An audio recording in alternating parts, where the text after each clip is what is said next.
구약성경 637면에 있습니다. 역대상 17장 16절로 17절까지 말씀만 보겠습니다. 역대상 17장 16절로 17절 말씀입니다. 제가 봉독합니다. 다윗 왕이 여호와 앞에 들어가 앉아서 이르되 여호와 하나님이여 나는 누구이오며 내 집은 무엇이기에 나에게 이에 이르게 하셨나이까. 하나님이여 주께서 이것을 오히려 작게 여기시고 또 주의 종의 집에 대하여 먼 장래까지 말씀하셨사오니 여호와 하나님이여 나를 존귀한 자들같이 여기셨나이다. 아멘. 우리 자리에 앉도록 하겠습니다. 오늘 우리 강도수 권사님, 김병자 권사님 다 좀 일정이 있으셔가지고 오늘 못 나오셔서 좀 썰렁하죠. 우리 앞주작으로 한번 이렇게 인사할까요? 그래도 한번 밝은 얼굴로 한번 서로 인사하겠습니다. 안녕하세요. 안녕하세요. 안녕하세요. 어제 한 주간 잘 지내셨나요? 네. 제 아내가 한 주간 좀 몸이 안 좋았어서 계속 안 좋아서 힘든데 여러분 건강 관리 잘 하시고 드시는 거 좀 잘 드시고 더위에 또 조심하시길 바랍니다. 우리는 누구나 인생에 있어서 순서를 중요하게 생각합니다. 그렇죠? 순서를 되게 중요하게 생각해요. 무엇을 먼저 챙기고 무엇은 나중에 미루어둘지를 판단하며 그렇게 하루를 맨날 살아가는 게 우리의 삶입니다. 그런데 이 순서가 때로는 우리의 삶의 전체를 결정할 때가 있어요. 이 순서 때문에요. 예를 한번 들어보면 아침에 일어나 제일 먼저 스마트폰을 보는 사람과 눈 뜨자마자 조용히 묵상하면서 하루를 시작하는 사람이 있죠. 흐름이 달라질 수 있어요. 그렇죠? 저도 얼마 전에 아침에 새벽에 일어나서 갑자기 그런 생각이 드는 거예요. 그냥 하나님 앞에 감사하다라고 말하고 싶다. 그냥 감사하다 이게 아니라요. 말하고 싶다라는 생각이 들었어요. 그래서 아침에 일어나서 그냥 제 입 밖으로 소리를 냈죠. 하나님 오늘 참 좋은 날입니다. 감사합니다. 그랬더니 어떤 일이 벌어지는 줄 아세요? 제 마음속에 갑자기 벅찬 감동 같은 게 확 하고 밀려오더라고요. 여러분 우리가 생각으로만 하고 있는 것과 우리의 삶에서 드러내는 것은 완전히 다르죠. 여러분 이 순서가 여기에서 결정되는 건 아니겠어요? 학생은 공부보다 게임을 먼저 하겠다고 결심하면 어떤 일이 벌어질까요? 공부는 늘 뒷전으로 멀어지고 말죠. 직장인은 퇴근 후에 가족과 함께 시간을 보내겠다라고 생각하면 그렇게 지낼 수도 있지만 난 오늘 집에 가가지고 혼자서 게임하고 유튜브 할 거야 이렇게 되면요 그렇게 되어지는 것이겠죠. 부부 사이도 마찬가지인 것 같아요. 배우자의 마음을 먼저 헤아리는 사람이 있는 가정은요 평화가 있지만 내 맘 먼저 알아달라고 그러면요 평화가 없는 것이죠. 그렇게 미뤄진 시간들은요 근데 어떻게 될까요? 다시 오지 않을 때가 있는 것이죠. 저희 옹교이가 요즘 저렇게 발로 쿵쿵 차면서 그 소리에 되게 민감하게 되게 즐거워하거든요. 저희 집에 장롱이 있는데 밤에 자면요 장롱을 그렇게 걷어차요. 뒤꿈치를. 그럼 집안 전체가 울리거든요. 근데 그게 그렇게 재밌나 봐요. 이해해 주시길 부탁드립니다. 여하튼 삶의 순서는요 단순히 효율의 문제가 아니라 결국 무엇의 문제냐면요 가치의 문제입니다. 가치의 문제. 어떤 사람이 있죠. 이 사람이 이렇게 생각하는 거예요. 무엇이 내게 더 중요한가? 결국 이것을 생각해가지고 결정해서 순서를 정하는 것 아니겠습니까? 이 질문의 대답은 우리의 삶의 우선순위를 결정하는 거죠. 내가 뭐가 더 중요한가? 그리고 그 우선순위는 우리의 인생의 방향을 결정합니다. 지금은 내일부터 챙겨야 돼. 나중에 하나님을 섬기면 되지. 이렇게 생각하면요 우리는 종종 하나님보다 나를 먼저 두고 선택을 합니다. 요즘 같은 세상은 특히나 더 하죠. 경쟁이 치열하고 내 삶 하나도 건사하기 벅찬 현실 속에서 하나님을 위한 남을 위한 어떤 그런 일들을 우선순위 세워준다는 것은 결코 쉽지 않은 일이다라는 것입니다. 우리는 종종 이렇게 말합니다. 시간 나면 이렇게 해야지. 경제적으로 여유가 생기면 이렇게 해야지. 근데 그렇게 미뤄진 시간들은 결국 오지 않을 때가 있어요. 문제는 순서입니다. 하나님은 여유가 생기면 만나는 분이 아니라 먼저 찾고 만날 분이라는 거예요. 여기 만약에 공이 하나 있다고 생각해 보세요. 이 공을요 원으로 이렇게 만들기 위해서는요, 뭐가 필요하죠? 중심이 필요하죠. 그렇죠? 중심이 있어야 원이 만들어질 수 있는 것이죠. 근데 원을 만들려고 아무리 내 인생에 어떤 목적을 가지고 아무리 돌린다 할지라도 중심이 없으면요, 우리는 언제든지 원을 벗어날 수밖에 없어요. 우리의 삶을 이끄는 것은 다른 것이 아니라 바로 하나님이에요. 그래서 하나님을 먼저 알 때에 먼저 하나님이 우리의 삶 속에서 어떤 뜻을 가지고 계신지 우리가 깨달을 때에 우리의 삶은 달라질 수 있는 거예요. 이게 너무나 중요한 것 같아요. 너무나 중요한 것 같아요. 이 순서를 바르게 세운 사람이 바로 다윗입니다. 그는 왕이 되었고 나라의 안정이 되어졌어요. 그래서 궁을 백향목으로 지었대요. 거대하게 아름답게 지은 것 같아요. 그런데 그 안정된 시기에 이 사람이 다윗이 생각하는 것은 무엇이냐면요, 하나님의 성전, 하나님의 집을 떠올립니다. 나만 잘 살자라는 것이 아니라 하나님을 좀 더 영화롭게 해드리는 것이 무엇일까, 이 생각을 한 것이죠. 그래서 이것이 마음속에 불편했던 거예요.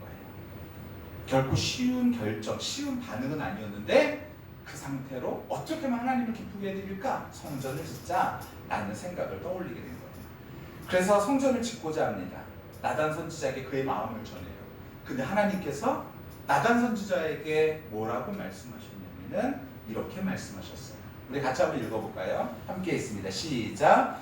여호와의 말씀이 내게 임하여 이르시되 너는 피를 심히 많이 흘렸고 크게 전쟁하였느니라. 내가 내 앞에서 땅에 피를 많이 흘렸은즉 내 이름을 위하여 성전을 건축하지 못하리라. 여러분 무슨 말이에요? 야, 너 피 너무 많이 흘렸어. 너 그러니까 성전 건축 못해. 여러분 이 말이요, 그냥 그렇게 듣지 마시고요. 왜 피를 많이 흘렸을까요? 하나님이 전쟁하라고 그러셨잖아요. 하나님이 전쟁하라고 한 전쟁에서 피를 흘린 거예요. 여러분 그러면요, 다윗에게 어떤 마음이 들 수 있을까요? 억울한 마음이 들 수 있지 않겠어요? 나 정말로 내가 하고 싶어서 한 싸움이 아닌데, 하나님의 명령에 순종한 전쟁인데, 백성을 지키기 위한 전쟁이었는데, 그런데도 하나님은 다윗에게 그 자격이 없다라고 말씀하시니까요, 억울할 수 있는 것이죠. 우리라면 어땠을까요? 억울하고 원망하고, 그때 그 일이 없었더라면 이라고 생각하면서 후회했을지도 모르겠습니다. 그런데 다윗은요, 그렇게 반응하지 않았다는 거예요. 이렇게 반응합니다. 읽어볼게요. 시작. 다윗 왕이 여호와 앞에 들어가 앉아서 이르되 여호와 하나님이여, 나는 누구이오며 내 집은 무엇이기에 나에게 이에 이르게 하셨나이까. 그는요, 하나님 앞에 이렇게 말하는 거예요. 이게 이 번역이 조금 그래서 그런 건데, 하나님 이렇게 저희 가정을 후대해 주시니 감사합니다, 이런 얘기를 하는 거예요. 억울할 수 있는 순간에 뭘 하냐면요, 감사를 할 수 있는 것이죠. 여러분 이게 다윗이 정말로 하나님 마음속에 합한 자라는 굉장히 중요한 삶의 태도인 것 같아요. 자신의 계획이 꺾인 자리에서 하나님의 뜻을 높이며 기도한 사람, 여러분 이것이 다윗입니다. 내가 생각했던 인생의 계획이 있어요. 요렇게 해서 이렇게 해야지. 근데 그게요, 나를 위한 삶이 아니라 하나님의 영광을 위해서 했던 계획인데도 불구하고 하나님께서 아니라고 말할 때, 그때 억울해하지 않고, 그때 원망하지 않고, 그때 어떤 마음이 드냐면 하나님 앞에 나아가서 감사할 수 있는 일들.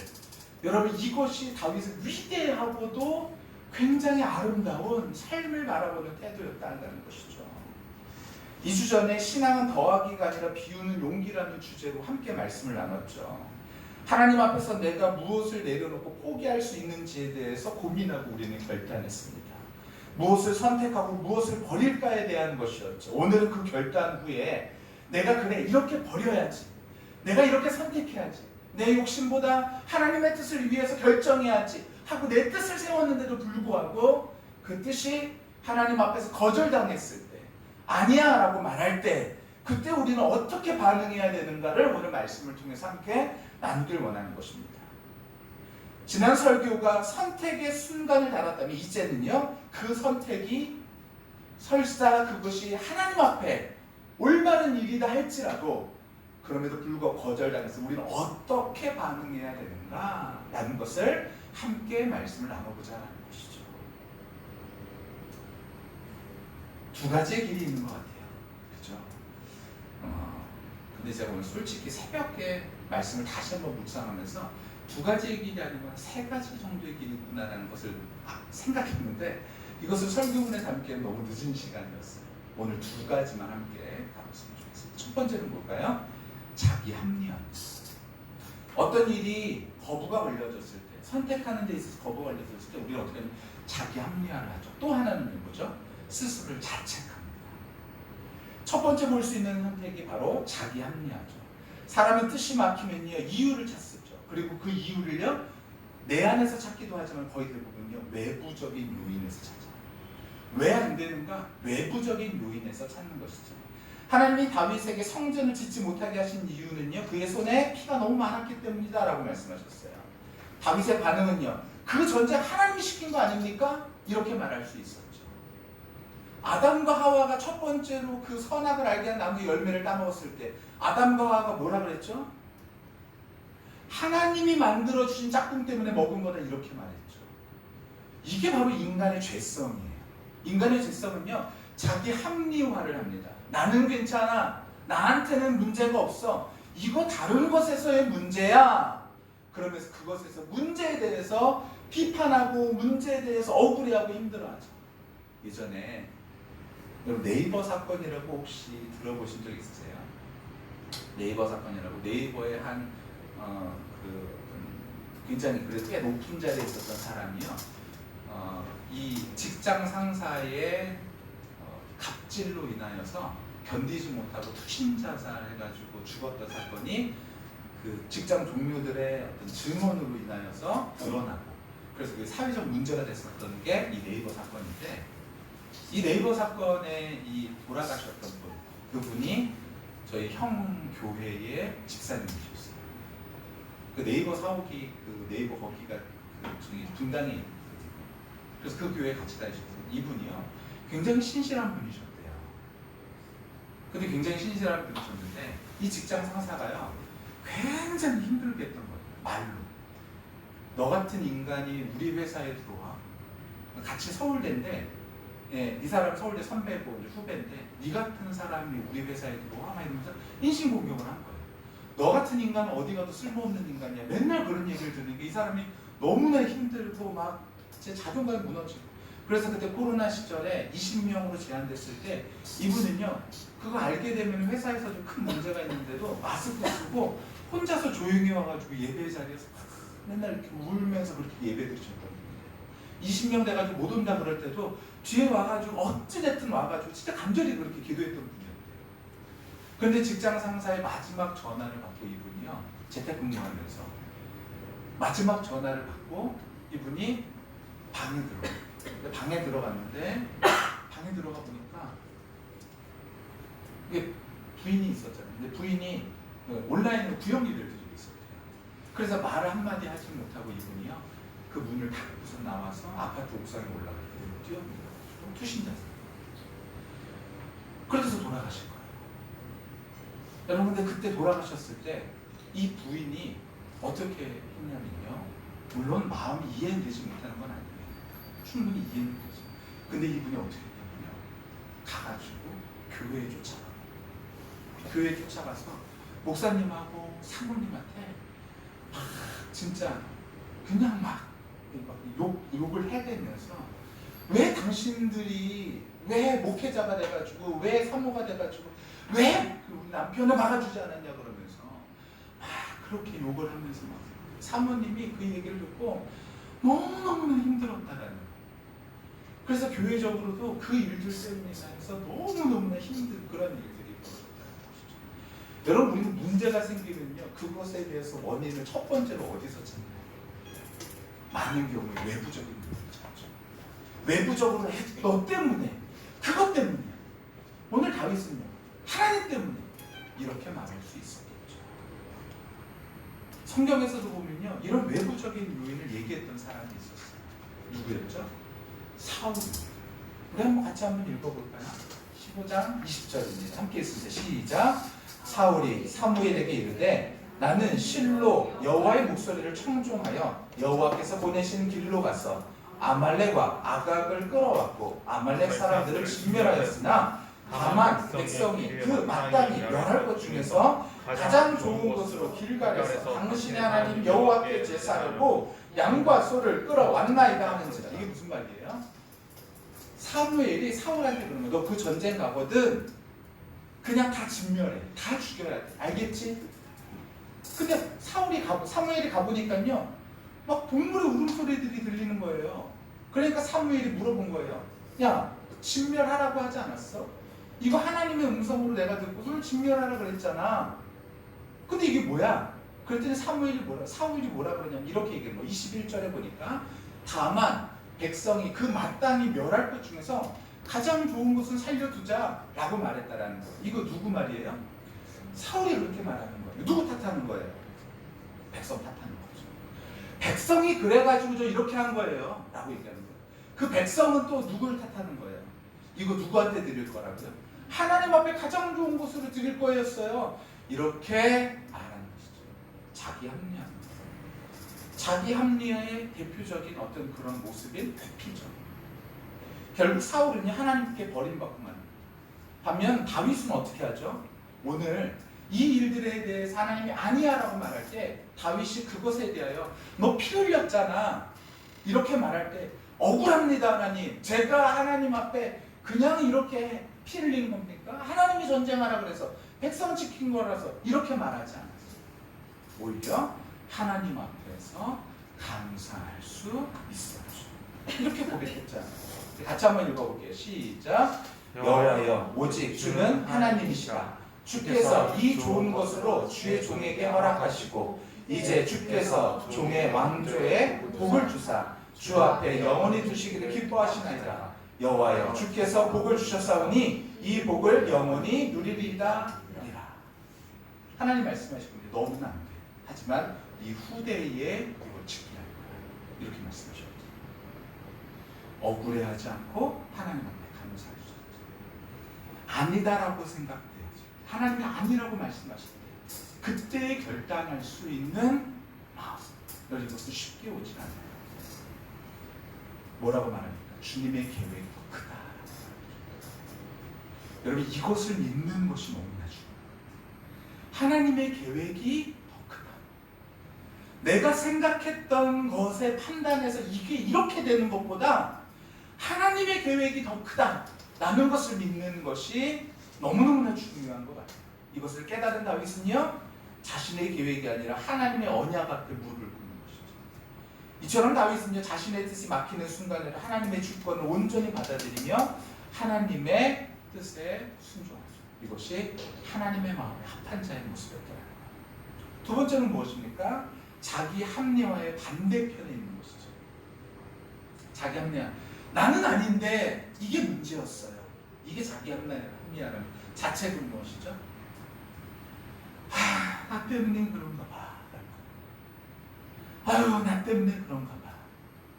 여러분 뜻이 막히면 모든 것이 자신의 뜻, 자신의 어떤 문제로 생각하고 거기에서 낙심하는 거죠. 무기력에 빠지는 거예요. 역시 나는 안 되는 사람인가 봐. 여러분 이것이 자책입니다. 하나님도 나 같은 인간을 안 쓰시는가 봐. 이것이 자책인 것이죠. 그런데 이것도요 사실은요 어떤 모습이냐면 자기 중심성의 또 다른 모습이에요. 자기 합리화도 자기 중심성이라는 자기 자책도 자기 중심성으로 얘기하는 거죠. 내 중심으로 모든 문제를 해석하는 거예요. 여러분 출애굽기에서 보면요 모세를 하나님께서 부르실 때 모세가 어떻게 반응합니까? 이렇게 반응하죠. 우리 한번 읽어볼까요? 10절부터 한번 읽어보겠습니다. 함께 했습니다. 시작. 모세가 여호와께 아뢰되 오 주여 나는 본래 말을 잘하지 못하는 자니이다. 주께서 주의 종에게 명령하신 후에도 역시 그러하니 나는 입이 뻣뻣하고 혀가 둔한 자입니다. 여호와께서 그에게 이르시되 누가 사람의 입을 지었느냐? 누가 말 못하는 자나 못 듣는 자나 눈 밝은 자나 맹인이 되게 하였느냐? 나 여호와가 아니냐? 이렇게 말씀하셨어요. 그러면서 이렇게 말씀하셨죠. 이제 가라. 이제 가라. 내가 내 입과 함께 있어서 할 말을 가르치리라. 근데 모세가 그 다음에 뭐라고 해요? 이르되 오 주여 보낼 만한 자를 보내소서. 나는 아닙니다. 이렇게 얘기하는 것이. 이게 뭐예요? 자기 자책의 어떤 전형적인 모습인 것이죠. 이것은 겸손한 모습처럼 보일 수 있어요. 하지만 불순종입니다. 하나님이 주도하시는 일에 자기를 중심에 두고 판단하는 것이죠. 내 중심으로 판단하는 거예요. 여러분, 우리의 삶의 문제도 마찬가지인 것 같아요. 우리가 뜻한 대로 되어지지 않을 때 우리는 어떻게 반응합니까? 자기 합리화할 수 있어요. 이건 남 탓이야. 이건 내 상황이 안 된 거야. 이건 우리 부모 탓이야. 아니다, 이건 환경 탓이야. 여러 가지 얘기할 수 있죠. 이것도 자기 합리화입니다. 그런데 이것도 자기 중심성의 일이라면 자기 자체가 또 있죠.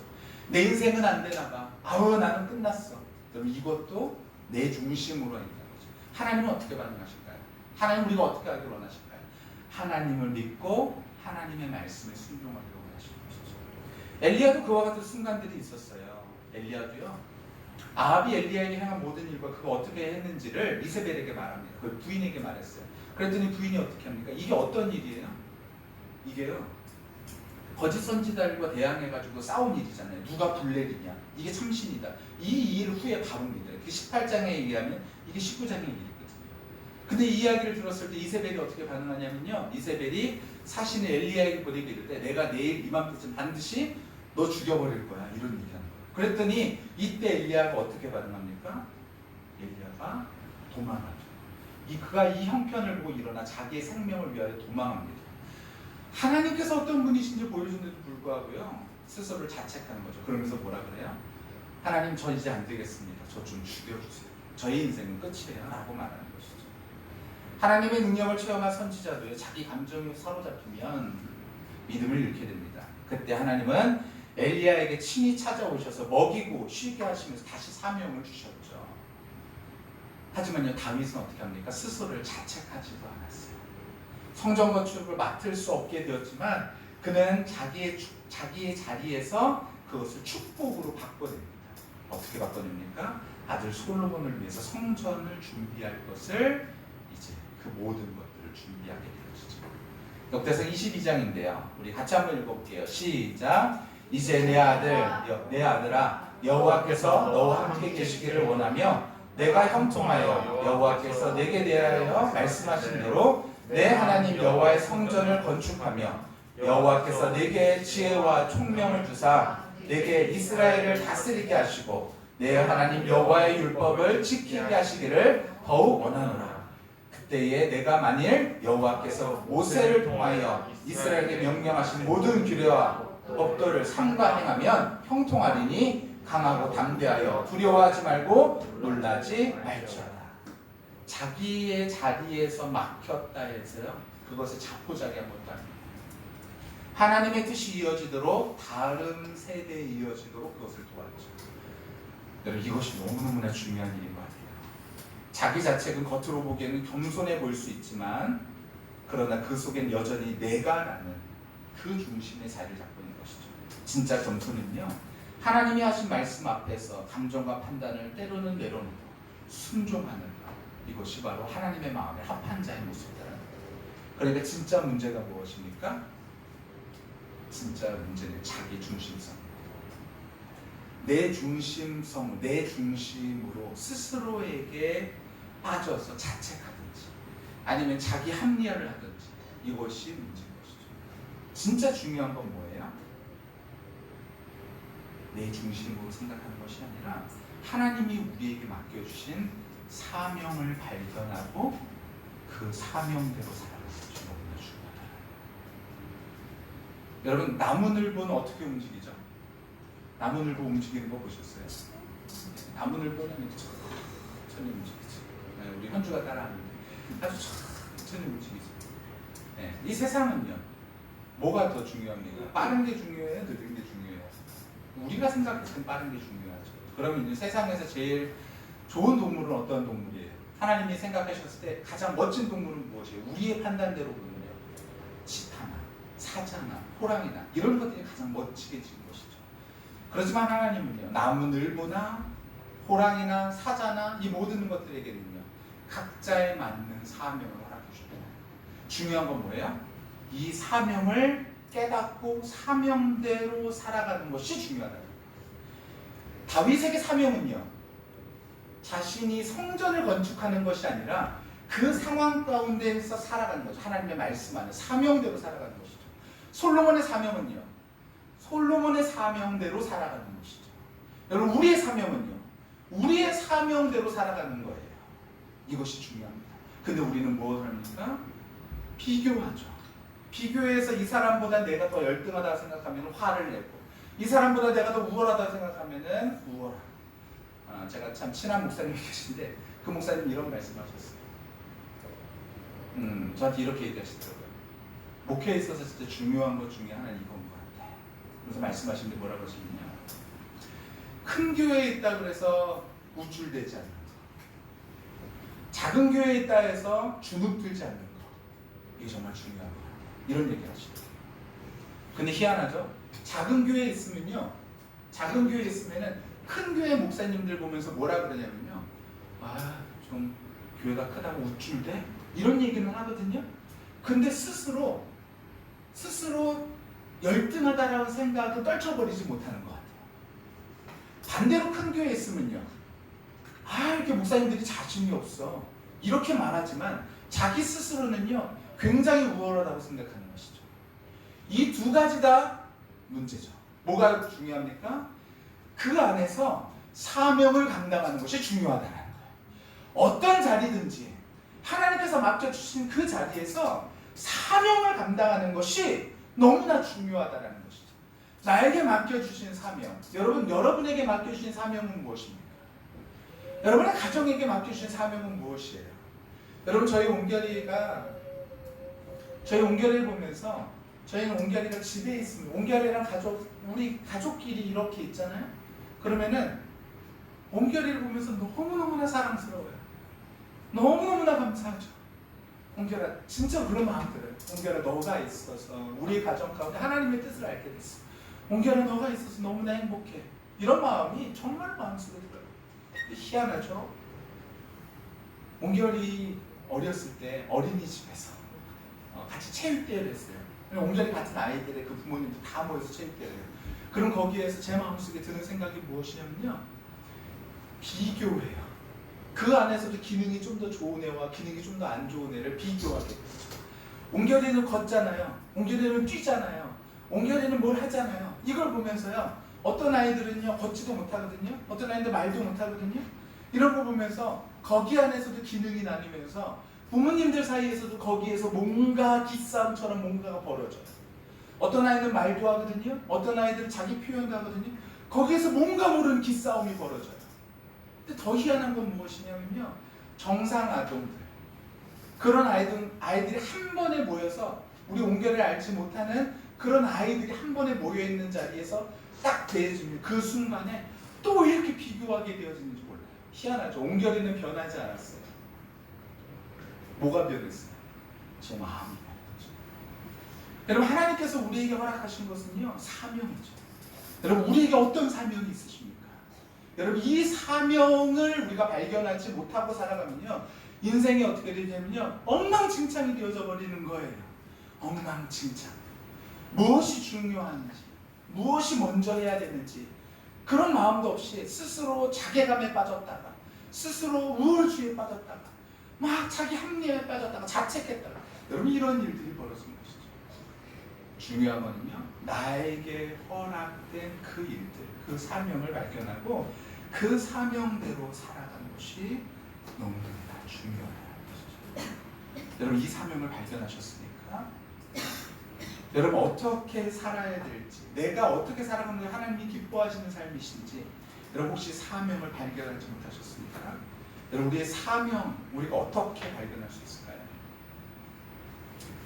요즘은 이렇게 전자제품들이 너무 잘 나와가지고 그냥 전자제품 딱 보면은 거의 직관적으로 알 수 있죠. 근데 예전에 전자제품 사면, 지금도 그렇지만 좀 복잡한 거 사면은 뭘 봐야 되죠? 매뉴얼을 봐야 돼요. 사용 설명서를 봐야 되죠. 여러분, 우리의 사용 설명서가 어디 있을까요? 이 말씀 안에 있어요. 근데 이 말씀을 알지 못한 채 우리가 우리의 인생이 어떻게 하나님이 기뻐하시는 삶인지를 우리가 안다라는 것은 불가능하죠.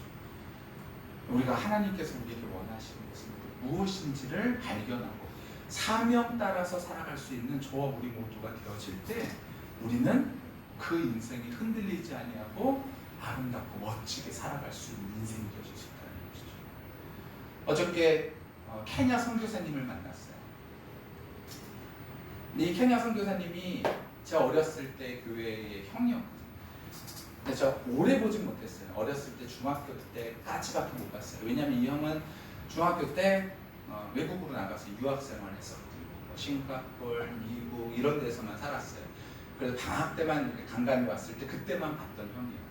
근데 볼 때마다 들었던 생각은요, 참 신실하다, 참 꾸밈이 없다, 이런 생각이었어요. 어떻게 이렇게 신실할까? 어떻게 이렇게 꾸밈이 없을까? 그런데 이분이 케냐 선교사님을 믿는데 어저께도 만났는데 똑같더라고요. 여전히 신실해요. 여전히 꾸밈이 없어요. 근데 이분이 하는 얘기가요, 그런 얘기를 해요. 사역하다 보면은 거기에서 선교지에서 있다 보면은 너무너무 힘든 일들이 있대요.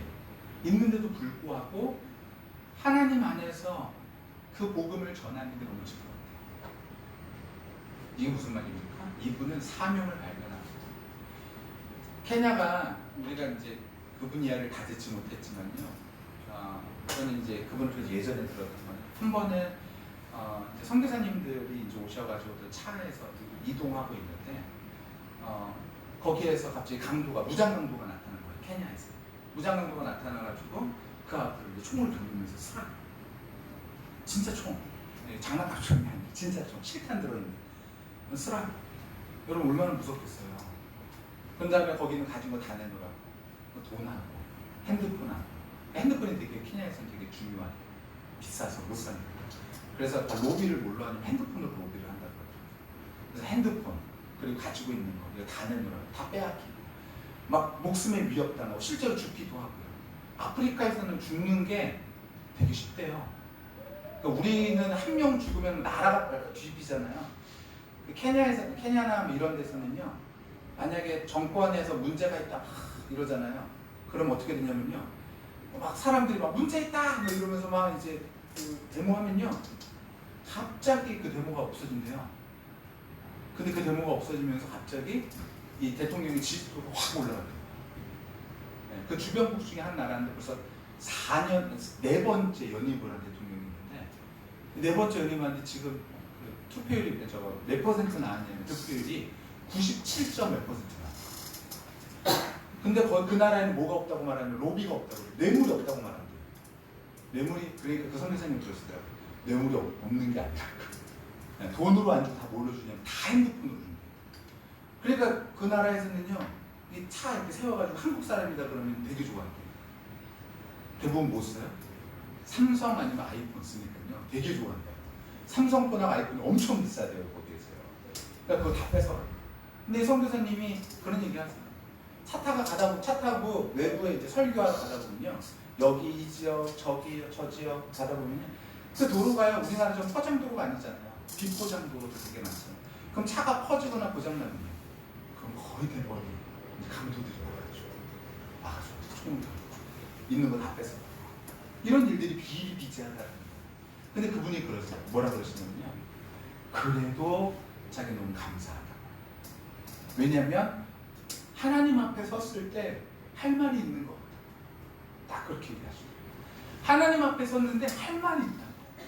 제가 만약에 그러니까 그 선교사님 사모님이 계신데 지금 선교사님이 케냐에 20년 계셨거든요. 20년 계셨는데 5년째 됐을 때 그 선교사님 사모님이 케냐에서 한국에 잠깐 왔다가 이제 건강검진 때문에 2년에 한 번씩 나와야 되는데 왔다가 들어가면은 그렇게 우셨대요. 들어가지 말자. 케냐 안 들어가고 싶다고 해서 그렇게 우시고 막 맨날 그랬대요. 그런데 케냐에 선교사님도 안 들어가고 싶었대요. 근데 들어갈 수밖에 없었던 이유가 있었대요. 하나님 앞에서 내가 나중에 뭐라 그럴까? 너 왜 안 들어갔니? 라고 말할 할 말이 없더래요. 근데 들어가면 그래도 할 말이 있을 것 같아서 들어갔대요. 지금도 복음 전하는 거 힘들고 어려운 순간들이 있지만 그래도 불구하고 하나님 앞에 섰을 때 할 말이 있을 것 같아요. 그리고 복음 전하는 거니까 충분하대요. 이런 말씀하시거든요. 멋있었어요. 멋있죠. 여러분, 우리는 하나님 앞에 섰을 때 우리는 뭐라고 말할 수 있을까요? 우리는 어떤 사명을 가지고 살아가고 있습니까? 우리의 삶에 내가 원하는 것이 멈춰졌을 때 거기에서 자기 합리화하고 자책하고 이럴 수밖에 없는 것은요, 사명이 없기 때문에 그런 거예요. 사명이 있으면요, 그 사명 따라서 살아가는 데 있어서 하나님이 하실 것들을 기대하고 살아가기 때문에 그 안에서 자책하거나 그리고 그 안에서 자기 합리에 빠지지 않아요. 사명이 없으면 그런 일들이 벌어지는 것이죠. 여러분, 우리 교회 사명은 무엇입니까? 우리 교회가 혼란을 겪지 않고 우리 교회가 지금부터 시작해서 앞으로 쭉 나갈 수 있는 비결이 있어요. 뭐가 있죠? 목표가 분명하면 그렇게 나갈 수 있어요. 우리 교회가 사명이 분명하면 그와 같이 나갈 수 있어요. 그런데 사명이 불분명하면요, 가다가요, 네 탓이니 내 탓이니 이러면서 거기에서 어려움이 나갈 수 있는 것이죠. 사랑하는 성도 여러분, 우리 안에 뭐가 필요합니까? 사명이 무엇인지를 깨닫는 것이 너무나 중요해요. 우리 가정에서 우리가 어떻게 살아갈 수 있는지, 이것이 사명을 깨닫느냐 깨닫지 않느냐가 더 중요합니다. 우리의 자녀가 하나님 안에서 어떤 사명을 갖고 있는지 이것을 아느냐 모르느냐는 우리의 삶에, 우리의 자녀를 대하는 굉장히 중요한 삶의 어떤 점이 되어질 수 있겠죠. 여러분, 오늘 이 말씀으로 우리의 마음을 새롭게 하시길 바랍니다. 근데 저 중요한 거는요, 사명 깨닫고 살아갈 수 있는 저와 우리 모두가 다 되시기를 간절히 축원합니다. 우리 같이 한번 읽어볼까요? 함께 했습니다. 시작. 하나님 중심의 신앙은 나를 내려놓고 하나님의 은혜로 다시 일어나는 것입니다. 사명 따라 살면요, 이 사명이 만약에 여러분, 제가 이것을 들어서 저기까지 옮기는 게 제 사명이에요. 이게 저에게 사명이라고 생각해보세요. 그럼 뭐만 하면 돼요? 예를 들어서 저기까지만 옮기면 그만이에요. 그런데 내 마음속에 이것이 사명인 것을 모르면 어떤 일이 벌어져요? 내가 이것을 들고 가다가요, 내 주변에 다른 사람들이 재밌게 놀고 있는 모습들을 보면 어떻게 되어져요? 사명을 이루다가요, 그 모습을 보면요, 마냥 부러운 거예요. 아, 좋겠다. 여러분, 진짜 좋은 것이 무엇인지를 깨닫지 못하기 때문에 그런 것이죠. 진짜 하나님께서 우리의 삶을 복되게 하셨다는 것을 알지 못하면 그와 같이 되는 거예요. 이거 들고 가다가 여러분, 여기에서 또다시 또 딴 데 한눈 팔게 되어지는 것이죠. 여러분, 생각해 보세요. 여기에요, 돈이요, 산더미 같이 있다고 생각해 보세요. 그 다음에 여러분한테 제가 얘기해드려요. 만약에 이 돈을요, 여러분 가져가고 싶은 만큼 가져가세요. 대신 옆에 있는 동료들을 함께 해가지고 가져가셔도 됩니다. 대신 그때는 나눠 가지셔야 됩니다. 라고 말하면 여러분, 혼자 오시겠어요? 같이 오시겠어요? 혼자 오죠. 왜요? 혼자 가지고 있는 거예요. 근데 만약에 여기에 치울 게 가득 있다고 생각해 보세요. 혼자 오셔도 되고요, 같이 요청해서 오셔도 돼요. 하지만 그것은 나눠 가지시면 됩니다. 그럼 어떻게 하실래요? 당연히 같이. 왜냐면 이것은 해야 될 일이 있거든요. 여러분, 우리가 이것을 들고선 갈 때요, 이것을 우리가 사명을 생각할 때 이것이 사명이 내 안에서요, 그냥 세상적인 가치관으로 생각하면서 이게 좋다 이렇게 생각하니까요, 세상에 여러 가지 우리의 유혹이 생길 때 거기에 마음이 빼앗기는 거예요. 그래, 진짜 사명이 무엇인지 발견하면은 거기에서 마음이 빼앗기지 않죠. 제가 가사를 하나 읽어드릴게요. 우리 좀 이따 부를 찬양인데요. 사랑하는 내 딸아, 너의 자금도 내겐 귀하다. 너와 함께 걸어가는 이 모든 시간이 내게 힘이라. 우리가 사명 따라서 살아가지 못하면요, 내 자금을 발견하는 순간 우리는 어떻게 되죠? 하나님, 나한테는 왜 이렇게 능력이 없는 거예요? 라고 얘기하죠. 하나님, 나한테는 왜 이렇게 어려운 상황들이 많은 거예요? 라고 얘기해요. 하지만 사명 따라 살아가면요, 이것이 우리의 마음속에 어려움이 아니죠. 사랑하는 아들아, 내 연약함도 내게는 큽니다. 하나님, 나 왜 이렇게 연약해요? 하나님, 저에게 연약해요. 근데 하나님 뭐라고 하시면요, 네 연약이 크다. 이렇게 말씀하시죠. 근데 이것이 우리 마음속에 사명을 이루는 일이라면 여러분, 이것이 어렵지 않아요. 여러분, 이 일들이 하나님께서 우리의 인생을 바라보시는 그 관점으로 우리의 인생을 바라볼 수 있는 저와 우리 모두가 다 되시길 바랍니다. 내가 연약한 거, 내가 작은 거, 내가 능력 없는 거, 때로는 이것이 나에게 자책으로 다가올 수도 있고, 이것이 가지고서 자책하면서 합리화시킬 수도 있고, 이거 누구 때문입니다, 누구 때문입니다 라고 말할 수도 있어요.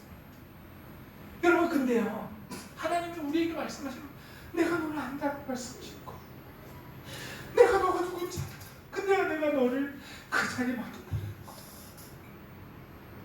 여러분, 이 믿음이 있을 때 우리는요 결코 흔들리지 않고 믿음으로 끝까지 이 사명을 감당할 수 있는 그런 우리가 될 수 있게 된다는 거죠. 비교하지 않고 하나님만 바라보면서 달려갈 수 있는 믿음, 이것이 생길 수 있다는 것이죠. 저 우리 모두에게 이런 믿음이 있게 되시기를 예수님의 이름으로 간절히 축원합니다. 그러기 위해서 여러분 사명 꼭 알으셔야 돼요. 나에게 맡겨주신 사명, 우리 가족을 위한, 가족을 향한 하나님의 사명이 무엇인가? 여러분, 이거 깨닫지 못하면요 평생 어렵고 힘들게만 살아갑니다. 누구 탓만 하면서 살아가요. 너 때문에 그래, 나 때문에 그래. 여러분, 근데 그것이 아니라 하나님 안에서 이 사명 감당하면서 살아가기 위해서 먼저 우리에게 있는 사명이 무엇인지 그것을 깨닫고 믿음으로 살아갈 수 있는 저와 우리 모두가 다 되시기를 예수님의 이름으로 간절히 축원합니다.